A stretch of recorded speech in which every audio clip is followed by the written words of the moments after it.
Hello guys, welcome to my YouTube channel. কেমন আছো তোমরা? এখন আমরা কথা বলবো হচ্ছে 4টে আপকামিং কাজ নিয়ে, একটা ফিল্মের ট্রেলার নিয়ে আর 3টে ফিল্মের ট্রিজার নিয়ে। একটা ফিল্ম বলিউড তরফ থেকে আসছে, যেটা most anticipated upcoming film, starring Varun Dhawan, Keerthy Suresh, Wamiqa Gabbi, produce by Atlee, directed by Kalees. ফিল্মটার নাম হচ্ছে আমাদের বেবি জন, যার ট্রেলার কালকে রিলিজ হয়ে গেছে সন্ধ্যাবেলা। এর লাইভ রিয়াকশন আছে আমার হিন্দি চ্যানেলে, আপনারা চাইলে অবশ্যই দেখবেন, লিঙ্ক ডিসক্রিপশানে দেওয়া আছে। পরেরটা যেটা হলো সেটা হচ্ছে চিয়ান বিক্রম আপকামিং সিনেমা, যেটার নাম হচ্ছে ভিরা ধীরা সুরান। সেই ফিল্মের টিজার রিলিজ হয়ে গেছে, যে ফিল্মটা জানুয়ারিতে রিলিজ হবে। সেই ফিল্মটারও টিজার নিয়ে কথা বলবো। তার পাশাপাশি কথা বলবো হচ্ছে Rashmika Mandanna starrer upcoming Telugu film, যেটার নাম হচ্ছে দ্য গার্লফ্রেন্ড। সেই ফিল্মেরও টিজার রিলিজ হয়ে গেছে কালকে। সেটারও লাইভ রিয়াকশন আমার হিন্দি চ্যানেলে আছে, আপনারা চাইলে অবশ্যই দেখবেন। সেটারও রিভিউ করবো যে এইটা আমার কিরকম লাগলো এই টিজারটা। তার সাথে সাথে কথা বলবো হচ্ছে সোনু সুদের ডিরেকশনের বানানো একটা ফিল্ম, যেটার নাম হচ্ছে ফাতে, স্টারিং সোনু সুদ, জ্যাকলিন ফার্নান্ডেজ। ফিল্মটা সোনু সুদ নিজেই ডিরেক্ট করেছে। এই ফিল্মের টিজার কালকে লঞ্চ করা হয়েছিল। এই টিজারেরও লাইভ রিয়াকশন আমার হিন্দি চ্যানেলে আছে, আপনারা চাইলে অবশ্যই দেখবেন। এই টিজারটা নিয়েও এখন বাংলাতে কথা বলবো। টোটাল এই 4টে কাজ নিয়ে কথা বলবো। এই 4টে কাজের মধ্যে কোন কাজটা আমার সেরা লেগেছে এবং কোন কাজগুলো কেমন হয়েছে সেটা নিয়েই কথা বলবো। চলো ভিডিওটা শুরু করা যাক। সব থেকে প্রথম কথা বলবো হচ্ছে বলিউডের আপকামিং মোস্ট অ্যান্টিসিপেটেড রিলিজ, যেটার নাম হচ্ছে বেবি জন। এই ট্রেলারটি কিরকম লাগলো? সব থেকে প্রথম, এই ট্রেলারটি মানে আমি এই ট্রেলারটি থেকে বিশাল কিছু এক্সপেক্ট করেছিলাম, এবং এই ট্রেলারটি দেখার জন্য আমি কিন্তু খুব মুখিয়েছিলাম। কারণ বেবি জন একটা এমন ফিল্ম, মানে যেই ফিল্মটা প্রডিউস করেছে অ্যাটলি এবং যেই ফিল্মটার ডিরেক্টর কালিস। এই ফিল্মের ফার্স্ট যে গ্লিমসগুলো এসেছিলো, যে প্রমোশনাল ম্যাটেরিয়ালগুলো এসেছিলো, মানে এখনও পর্যন্ত ট্রেলার আসার আগে পর্যন্ত যত কিছু আমরা দেখেছি বেবি জন থেকে, সব কিছুই কিন্তু খুব স্ট্রং এবং সব কিছুই কিন্তু খুব পজিটিভ ভাইবস দিচ্ছিল। মানে এই ফিল্মটার যেটা সব থেকে হাইলাইট জিনিস, যেটা সব থেকে বেশি পপুলার হয়েছে, সেটা হচ্ছে ব্যাকগ্রাউন্ড মিউজিক। থামান এইখানে এই ফিল্মটার জন্য যে ব্যাকগ্রাউন্ড মিউজিকটা ডিজাইন করেছে, সেটা কিন্তু এই ফিল্মটা সলিড, এবং সেই ব্যাকগ্রাউন্ড মিউজিকটা যতবার আপনি শুনবেন, এই ফিল্মটার প্রতি একটা আলাদা হাইপ মানে আপনার মধ্যে বিল্ড করে দেবে।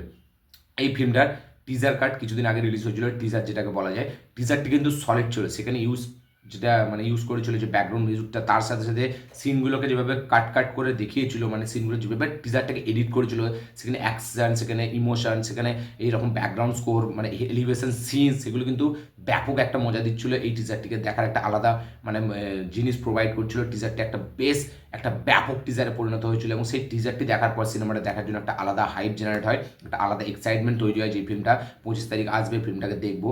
এবার ট্রেলার আসবে, যেটা থেকে আমরা বিশাল কিছু মানে এক্সপেক্ট করছি। ট্রেলারে আমরা অনেক কিছু দেখতে পাবো, কারণ এই ফিল্মটা থেরি রিমেক। তো থেরির কি পুরোপুরি রিমেক নাকি সেখান থেকে ইন্সপায়ার্ড, তো সেটা আমরা ট্রেলারে দেখবো বলে বসেছিলাম। এবার ট্রেলারটি যখন আমার রিলিজ হয়, ঠিক আছে, আমি ট্রেলারটি দেখি। আমি প্রথমবার দেখি যখন আমি লাইভ হিন্দি রিয়াকশন দিচ্ছিলাম। এই টিজারটি যেটা আমার মনে খুব প্রবলেম হয়েছে, এই টিজারটিকে না ঠিকভাবে ব্যাকগ্রাউন্ড স্কোরের সাথে ঠিকভাবে খেলাতে পারেনি। কারণ এই টিজারটি একটা বড় টিজার, লম্বা টিজার, 3 মিনিটের টিজার। এবার এই টিজারটির যে ব্যাকগ্রাউন্ড মিউজিকটা, সেটা মানে এই টিজারটি প্রথম যেটা আমার স্ট্রং লেগেছে, সেটা হচ্ছে লাস্টের 1.5 মিনিট। প্রথম 1.5 মিনিট টিজারটা কিন্তু আমার একদম ভালো লাগেনি। আমি ভাবছিলাম এই টিজারটিও না মানে অন্য বাকি হাইপওয়ালা যে ফিল্মগুলো হয় তার ট্রেলারের মতো এই ট্রেলারটাও না বেকার হয়ে যায়। কারণ ট্রেলারে প্রথম 1.5 মিনিট এতটা মানে সেই একটা নর্মাল ফিল্মের মতো দেখায়, যেটা কিনা আমাদের মনে হয় যে এইটার জন্য আমরা ওয়েট করছিলাম। এবং সেখানে যেরকম এলিভেশন সিনস দরকার, মিউজিকটা যেই লেভেলে চলছে, সেই হিসাবে কিন্তু এলিভেশন সিনস দিচ্ছে না। এখানে থামান মিউজিক হেভি ক্রিয়েট করেছে, কিন্তু মিউজিকের সাথে যদি আপনি ভিডিওটা দেখেন, ঠিক আছে, সেখানে বরুণ ধাওয়ানের এন্ট্রি শট বলি, বা সেখানে যেরকম মিউজিক মানে প্রোভাইড করছে আমাদের, সেই হিসেবে যেরকম সিন ডিজার্ভ করে, সেই সিনটা কিন্তু আমরা দেখতে পাচ্ছি না। এখানে বরুণ ধাওয়ানের এন্ট্রিটা হাফ দেখাতে গিয়েও পুরো দেখালো না, ঠিক আছে, সেখান থেকে একটা ইন্টারকাট একটা অন্য সিন আমাদের দেখাচ্ছে, এবং সেখানে মিউজিকটা চলছে। তাই জন্য মিউজিকের সাথে সিনসটা যেভাবে এলিভেট করবে, যেভাবে ব্যালেন্স করবে, সেই ব্যালেন্সটা ঠিকমতো হয়নি। এবং প্রথমের 1.5 মিনিট অনেকটা মানে এই ক্যারেক্টার ওই ক্যারেক্টার, বাবা মেয়ের মধ্যে সম্পর্ক, সেটা দেখাচ্ছে, ঠিক আছে, হালকা কমেডি, ঠিক আছে, সেই সবগুলো দেখাচ্ছে, যেগুলো আমরা হালকা থেরিতেও দেখেছি। তো এবার বাকি 1.5 মিনিটের পর যখন থেকে জ্যাকি শ্রফের এন্ট্রিটা হয় ফিল্মটায়, তখন থেকে কিন্তু এই ট্রেলারটা একটা স্ট্রং, একটা হেভি, একটা সলিড ট্রেলারে পরিণত হয়। মানে এই ট্রেলারটা যদি 2 মিনিটের করতো, আমি বলবো এই ট্রেলারটা কিন্তু ব্যাপক একটা ট্রেলার হতো। আমার ট্রেলারটা অবশ্যই ভালো লেগেছে, কিন্তু প্রথমের 1.5 মিনিট আমার এই ট্রেলারটা খুব নেগেটিভ মনে হয়েছে। যে ট্রেলারটিকে আরও একটা ফুল অন অ্যাকশন প্যাক, একটা পাওয়ারফুল, একটা ইন্টেন্স অ্যাকশন ফিল্ম, যেটা আমাদের মানে বেবিজন প্রোভাইড করছিল এতদিন, ঠিক আছে, সেটা কিন্তু ট্রেলারটি দেখার পর মানে হালকা ভেঙে যায়। এবং মিউজিকটা যেই হিসাবে সিনগুলোকে এলিভেট করছে, সেটা কিন্তু অনেকটা পরে লাস্টে রাজাকুমারীর যে র্যাপটা আছে, তার ইংলিশ র্যাপটা, ওই র্যাপের পর থেকে যেভাবে অ্যাকশন সিনসগুলো শিফট হয়, সেখানে থামানের ওই যে পুরোনো যে মিউজিকটা, ঠিক আছে, মানে ছোড় কে দেগা বেবি জন, ওই যে পোর্শনটা আসছে, সেইখান থেকে সিনগুলোকে একটা আলাদা দিকে নিয়ে যাচ্ছে এবং সেখান থেকে একটা দারুণ একটা অ্যাকশন ফিল্ম, একটা সলিড অ্যাকশন ফিল্ম হবে, এটা আমাদেরকে মানে গ্যারান্টি দিচ্ছে। এবং সেখানে জ্যাকি শ্রফের পারফরমেন্স, সেখানে জ্যাকি শ্রফের সাথে মানে আমাদের বরুণ ধাওয়ানের যে এই যে কনফ্লিক্ট, ঠিক আছে, সেখানে বরুণ ধাওয়ানের পারফরমেন্স সব কিছু একটা ব্যাপক মজা দিচ্ছে। এবং লাস্টের সিনে আমরা দেখতে পাই মেগাস্টার সালমান খানের ক্যামিও, যেটা কিনা একটা ব্যাপক মজা দেয়। এবং প্রথমে তো আমি বুঝতেই পারছিলাম না যে এটা সালমান খানের ক্যামিও, কারণ আমার মনে ছিল না যে এই ফিল্মটা সালমান খানের ক্যামিও আছে। তারপরে হঠাৎ করে আমার মনে পড়লো যে চোখটা কেন দেখালো, তখন আমি বুঝতে পারলাম যে এই সিনেমায় মেগাস্টার সালমান খানের ক্যামিও আছে। তো ক্যামিওটা এখন রিভিল করা হয়নি, জাস্ট হালকা একটু টাচ দেওয়া হয়েছে, পুরো ফিল্মে আমরা দেখতে পাবো। কিন্তু এই ট্রেলারটি কিন্তু আরও স্ট্রং একটা ট্রেলার হতো। আমার মনে হয় এই ট্রেলারটির প্রথমে যে এডিটিং স্টাইল সেটা অনেকটা ভুল হয়েছে। প্রথম থেকেই যদি ট্রেলারটা আরও এঙ্গেজিং করে দিত এবং ব্যাকগ্রাউন্ড মিউজিকের সাথে অ্যাকশনগুলোকে যদি আরও ভালো বেশি করে দেখাতো, তাহলে আমার মনে হয় আরও একটা বেটার, আরও একটা সলিড অ্যাকশন প্যাক গুজবাম্পস ওয়ালা একটা ট্রেলার হতে পারতো। ট্রেলারটির প্রথম 1.5 মিনিট আমার একদম ভালো লাগেনি, কিন্তু পরের 1.5 মিনিট আমার পুরো সলিড লেগেছে, পয়সা ওসুল একটা ট্রেলার মনে হয়েছে। সেখানে বরুণ ধাওয়ানের পারফরমেন্স, সেখানে যেরকম ব্যাকগ্রাউন্ড মিউজিক চলছে, সেখানে জ্যাকি শ্রফের পারফরমেন্স।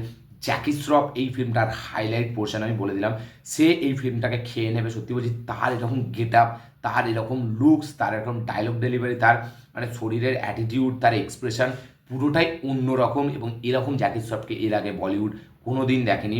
সত্যি বলছি, এই ফিল্মটা যতক্ষণ জ্যাকি শ্রফ থাকবে, ফিল্মটা জান হয়ে থাকবে, মানে ব্যাপক একটা ফিল্ম হতে চলেছে এই ফিল্মটা। এবং থেরি থেকে কিন্তু পুরোপুরি মানে রিমেক বলা যায়, 80% রিমেকই। কিন্তু এই ফিল্মে অ্যাটলিস্ট যেটা বলেছিল যে রিয়েল ইনসিডেন্ট থেকেও কিছু বেস্ট হবে রিয়েল ইনসিডেন্টের ওপর, সেটাও কিন্তু আছে পুরোপুরি। কিন্তু মানে থেরির যে ফ্রেম টু ফ্রেম রিমেক সেরকম কিন্তু না, অবশ্যই থেরি থেকে পুরোটাই ইন্সপায়ার, কিন্তু সেখানে সিনসগুলোকে অনেক চেঞ্জ করা হয়েছে, এখানে অনেক খরচা করা হয়েছে। আপনি সিনসগুলোকে দেখলে বুঝতে পারবেন প্রচুর ল্যাব স্কেলে শ্যুট করা হয়েছে এবং খুব কালারফুল লাগে ট্রেলারটি দেখতে। এবং সিনগুলোকে আরও একটা আলাদা লেভেলে নিয়ে যাওয়া হয়েছে, প্রত্যেকটা অ্যাকশন সিন এখানে যেরকম মানে বিল্ড আপ শট বলি বা ক্লাইম্যাক্সের শট বলি বা ওই যে ঘোড়ার সাথে যে ফাইট, ঠিক আছে, সেরকম যেখানে অ্যাকশনের শট, শর্ট গানের শট, তো সব কিছুই নেক্সট লেভেলে নিয়ে যাওয়া হয়েছে। এবং এই ফিল্মের সাথে যেহেতু অ্যাডলি অ্যাসোসিয়েটেড, তাই জন্য মাস সিন কিন্তু এই ফিল্মটায় খুব ভরে ভরে আছে।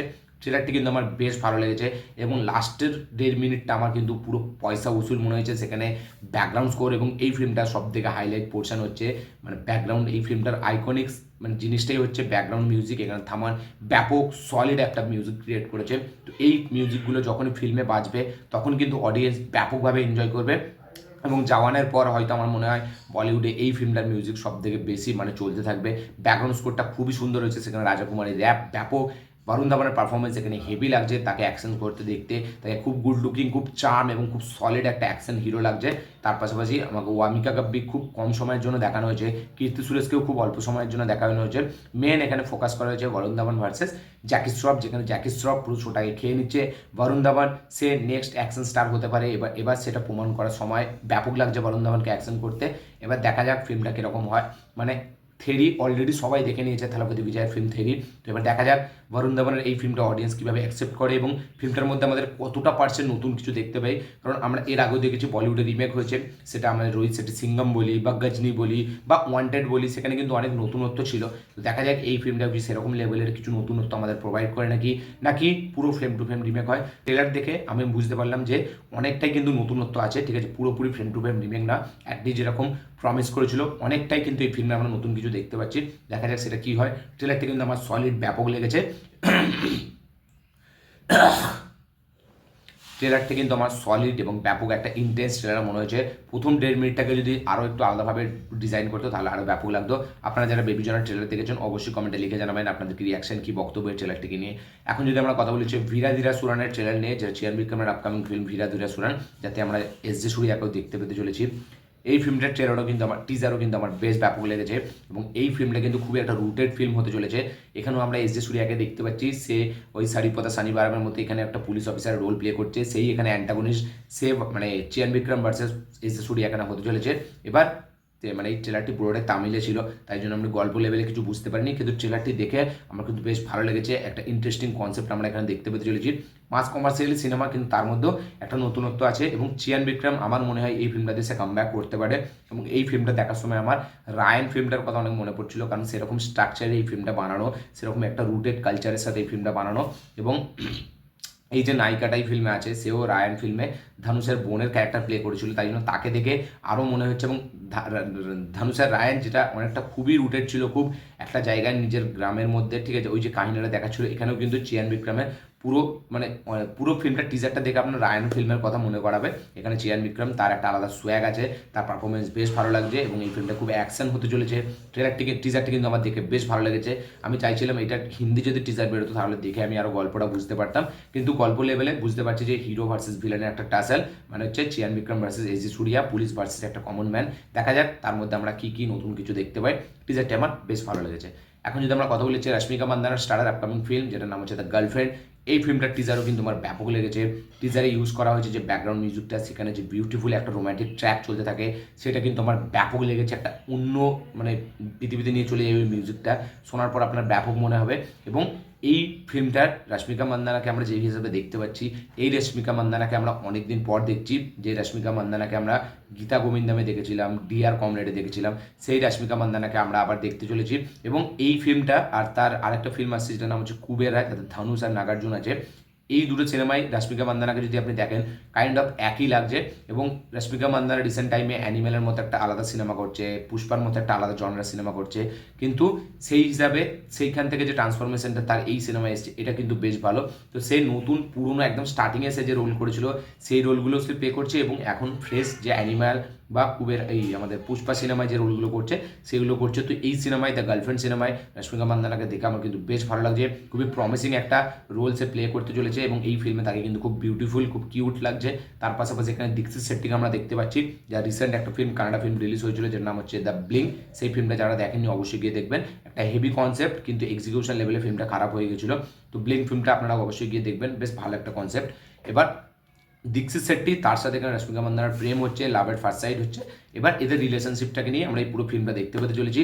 কিন্তু এইখানে যদি আপনি দেখেন ভালো করে টিজারটি, মেন ফোকাস কিন্তু এখানে রশ্মিকা মান্দানার ওপর করা হয়েছে, সেই এখানের মেন ক্যারেক্টার, প্রাইম ক্যারেক্টার, এবং তারই ওপর পুরো ফোকাস করা হচ্ছে। এখানে কিন্তু হিরোকে আমাদের দেখানো হচ্ছে না।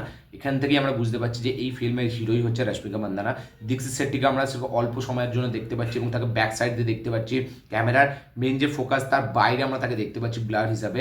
তো দীক্ষিত শেট্টির সাথে প্রেমটাই হচ্ছে রশ্মিকা মান্দানার এই পুরো ফিল্মটা চলবে তাকে নিয়ে। এবং রশ্মিকা মান্দানার লাইফের কী কী মানে এই প্রেমটার জন্য তার লাইফ কী কী চেঞ্জ হচ্ছে, তার লাইফে কী কী চেঞ্জেস আসছে, কীভাবে সে এই প্রেমটা থেকে মানে হয়তো একটা সময় সে ব্রেকআপ করে কীভাবে সে বেরোচ্ছে, বা তাদের লাইফে কী কী হচ্ছে, রশ্মিকা মান্দানার ক্যারেক্টারের মাধ্যমে আমরা এই ফিল্মটা দেখতে পেতে চলেছি। দেখা যাক কী হয়। কিন্তু টিজার লেভেল আমার ব্যাপক লেগেছে এবং টিজারটার ইউজ যে ব্যাকগ্রাউন্ড মিউজিকটা ইউজ করা হয়েছে সেটা কিন্তু আমার সলিড লেগেছে। খুব সুন্দর, খুব একটা আলাদা জিনিস প্রোভাইড করে এবং ব্যাপক একটা রোম্যান্টিক বিউটিফুল একটা সং এখানে ইউজ করা হয়েছে, যেটা কিন্তু আমার বেশ ব্যাপক লেগেছে। এই টিজারটাও আমার খুব সুন্দর লেগেছে, যারা এখনো দেখেননি অবশ্যই গিয়ে দেখবেন। এখন যদি আমরা কথা বলেছি সোনু সুদের আপকামিং সিনেমা ফাতে, যেটা কিনা মানে সোনু সুদ এবং জ্যাকলিন ফার্নান্ডেজ আছে এই সিনেমাটিতে। এই সিনেমাটিকে ডিরেক্ট করেছে সোনু সুদ নিজে। এই সিনেমার ট্রেলারটা কিন্তু আমার বেশ হেভি লেগেছে, সরি ট্রেলার না, টিজারটা আমার হেভি লেগেছে, কারণ এই টিজারটিও কিন্তু ব্যাপক একটা টিজার। এখানে যে অ্যাকশন সিনস আমরা দেখতে পাচ্ছি, সেখানে যেরকম ভায়োলেন্স, সেখানে যেরকম ব্রুটালিটি এখানে ইউজ করা হয়েছে। রিসেন্টলি আমরা কিল সিনেমায় দেখেছিলাম যে বলিউডের অডিয়েন্স খুব পছন্দ করেছিল এই সিনেমাটিকে। তো আমার মনে হয় কিল সিনেমাটির থেকেও অনেক ওপর লেভেলে অ্যাকশন আমরা এই সিনেমায় দেখতে পেতে চলেছি। এবং অ্যাকশনের মধ্যে কিন্তু খুব ব্লাড বাথ, সেই গড়ি ব্যাপারটা আছে এবং সেই মানে ব্রুটাল যে জিনিসটা আমরা দেখতে চাই অ্যাকশনের মধ্যে, যেটা আমরা রিসেন্ট টাইমে অ্যানিমেলেও হালকা দেখেছিলাম, যেটা আমরা ওল্ড বয়ে দেখেছি, যেটা আমরা এই কিল সিনেমায় দেখেছি, যেটা আমরা জন উইকে দেখি, যেটা আমরা রেড রিডেম্পশনে দেখি। তো সেরকম টাইপের একটা অ্যাকশন আমরা এখানেও দেখতে পেতে চলেছি। তো ব্যাপক লাগছে অ্যাকশনটা দেখতে, এবং সেখানে যেরকম ইন্টেন্সিটি, সেখানে সোনু সুদের যেরকম পারফরমেন্স, সে এখানে মেন একটা অ্যাসাসিয়ানের রোল প্লে করছে আমার মনে হয়। এবং তার সাথে কিছু একটা হয়েছে, যেখানে আমরা দেখতে পাই যে একটা মেয়ে আছে যার সাথে কিছু ঘটছে এবং তারই হয়তো বদলা নিতে বেরিয়েছে আমাদের সোনু সুদ। এরকম হতে পারে, আমি পুরো এক্স্যাক্টলি শিওর বলতে পারছি না। আবার এটাও হতে পারে সে একটা অ্যাসাসিয়ান, পয়সা নিয়ে মানে এরা মানুষ খুন করে, এবার সে খারাপ লোকেদেরকে মারে। কিন্তু অ্যাকশনের স্টাইলাইজেশন, অ্যাকশনের কোরিওগ্রাফি, সেখানে সোনু সুদের পারফরমেন্স বেশ ব্যাপক লাগছে। টিজারটা আমার দেখে বেশ মজা লেগেছে, খুব সলিড। আমি টিজারটা হেভিভাবে এনজয় করেছি। এবং এই আজকে মানে কালকে যে কটা টিজার ট্রেলার রিলিজ হয়েছে সব থেকে কিন্তু আমার বেশ ব্যাপক লেগেছে এই ফাতের টিজার, ব্যাপক লেগেছে। মানে যেরকমভাবে অ্যাকশনের স্টাইলাইজেশন দেখে মনেই হবে না একটা বলিউড ফিল্ম, দেখে মনে হবে একটা হলিউড ফিল্ম দেখছি। সোনু সুদের ডিরেকশন আমার ব্যাপক লেগেছে, সেখানে তার পারফরমেন্স আমার খুব ভালো লেগেছে অ্যাজ এ অ্যাক্টার। জ্যাকলিন ফার্নান্ডেজকে খুব কম সময়ের মধ্যে দেখিয়েছে, কিন্তু তাকেও বেশ ভালো লাগে। তো এই টিজারটিও কিন্তু আমার একটা সলিড অ্যাকশন প্যাক, পাওয়ারফুল, গুজবাম্পওয়ালা একটা টিজার মনে হয়েছে। আপনাদের কি মনে হয়েছে ফাতের টিজার দেখে অবশ্যই কমেন্টে লিখে জানাবেন। যারা এই 4টে কাজ এখনও দেখেননি তার আগে অবশ্যই দেখুন, দেখে অবশ্যই আপনাদের মতামত শেয়ার করবেন, কমেন্টে লিখে জানাবেন আপনাদের এই 4টে কাজ কীরকম লেগেছে, কোনটার জন্য আপনি বেশি এক্সাইটেড। তো এই ছিল টোটাল 4টে কাজ নিয়ে কথা। ভিডিওটি ভালো লেগে থাকলে লাইক, শেয়ার, কমেন্ট করে দেবেন। চ্যানেলটি নতুন হলে চ্যানেলটিকে সাবস্ক্রাইব করবেন, বেল আইকনটি প্রেস করতে ভুলবেন না। দেখা হচ্ছে পরের ভিডিওতে, ততক্ষণের জন্য বাই।